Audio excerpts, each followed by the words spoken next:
മുറി തന്നെ കിടക്കണമെന്ന് നിനക്ക് ആഗ്രഹം ഉണ്ടെങ്കിൽ നീ സുധിയോട് ഇവിടെ കിടക്ക്. ഞാൻ രേവതിക്കൊപ്പം ഹാളിൽ കിടന്നോളാം. ഓക്കെ ആണോ? അതൊന്നും നടക്കില്ല. നീ അവരുടെ മുറിയിൽ പുറത്തേക്ക് പറ.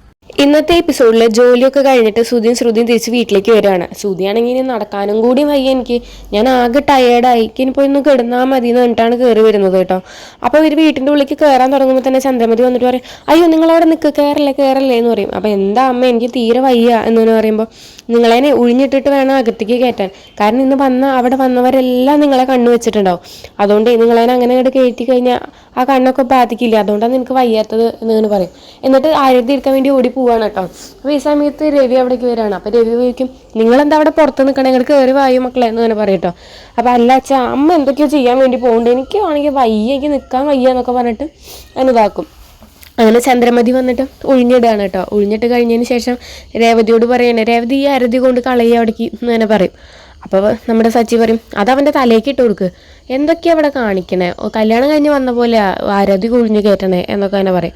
അപ്പോൾ ഇവൻ്റെയൊക്കെ അസൂയ മാറാൻ വേണ്ടിയിട്ട് തന്നെയാണ് ഞാൻ ഈ ആരതി ഒഴിഞ്ഞത് എന്നൊക്കെ പറയും.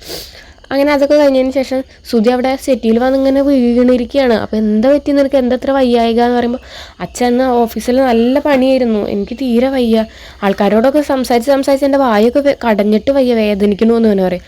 അപ്പോൾ രേവതി ചോദിക്കും, ഇങ്ങനെ സംസാരിച്ച വായൊക്കെ കടയോ എന്നിങ്ങനെ പറയും കേട്ടോ. അപ്പോൾ നമ്മുടെ സച്ചി പറയും, ഇങ്ങനെ ഒരു പണിയെടുക്കാണ്ട് വീട്ടിലിരിക്കണവർക്കൊക്കെ ചിലപ്പോൾ കടഞ്ഞു എന്ന് വരും, പക്ഷേ നിനക്ക് വായ കടയാറുണ്ടോ ചോദിക്കും. എനിക്ക് വായ കടയാറൊന്നുമില്ല, എനിക്ക് എക്സ്പീരിയൻസ് ആയില്ലേ എന്ന് പറയും. ഇവിടെ ചിലവർക്കൊക്കെ വീട്ടിലിരുന്നിരുന്നിട്ടേ അതിനെ കണ്ടു തുടങ്ങി എന്നൊക്കെ ഇങ്ങനെ പറയും കേട്ടോ. അങ്ങനെ ശ്രുതി പോയി റൂമിൽ കിടക്കുകയാണ്. എന്നിട്ട് നല്ല ഉറക്കം ഉറങ്ങും കേട്ടോ. അങ്ങനെ നമ്മുടെ ശ്രുതി ഭക്ഷണം കഴിക്കാൻ വിളിച്ചിട്ടൊന്നും അവിടെ നിന്ന് നീക്കണില്ല. അതിന് ശ്രുതി ഭക്ഷണം കഴിക്കാൻ വേണ്ടിയിട്ട് അടിയിലേക്ക് ഇറങ്ങി വരുമ്പോൾ സച്ചി പറയും, വേഗം അവനെ വിളിച്ച് നീപ്പിക്കാൻ നോക്കും, ഞങ്ങൾക്ക് കിടന്ന് ഉറങ്ങണം എന്ന് പറയും. ഞാൻ ഭക്ഷണം കഴിച്ച് കഴിഞ്ഞിട്ട് പോയി വിളിച്ചോളാം ശ്രുതിനെ എന്ന് പറയും. നീ ഭക്ഷണം കഴിച്ചിട്ടോ കഴിക്കാണ്ട് എപ്പോഴായാലും കുഴപ്പമില്ല, എനിക്ക് വേഗം അവൻ നീറ്റ് കിട്ടണം എന്നൊക്കെ പറയും കേട്ടോ. അപ്പോൾ തന്നെ വർഷം തിരിച്ച് നമ്മുടെ ശ്രുതി കയറിപ്പോയിട്ട് നമ്മുടെ പോയി നോക്കുമ്പോൾ തന്നെ ശ്രുതി നല്ല ഉറക്കാവും. അപ്പോൾ വർഷയ്ക്കാണെങ്കിൽ വിളിക്കാനും തോന്നില്ല. അപ്പോൾ വർഷം ഞാൻ മനസ്സിലായിരിക്കും, എന്തിനാ അപ്പം ഞാൻ അവന് വേണ്ടിയിട്ട് ഈ റൂം ഒഴിഞ്ഞു കൊടുക്കണേ, അതിൻ്റെ ഒന്നും ആവശ്യമില്ല എന്നൊക്കെ തന്നെ വിചാരിക്കും കേട്ടോ. അപ്പോൾ സച്ചി അടുത്ത് വരികയാണ്. എന്നിട്ട് വാതിലുമങ്ങനെ തട്ടി വിളിച്ചുകൊണ്ടിരിക്കുകയാണ്.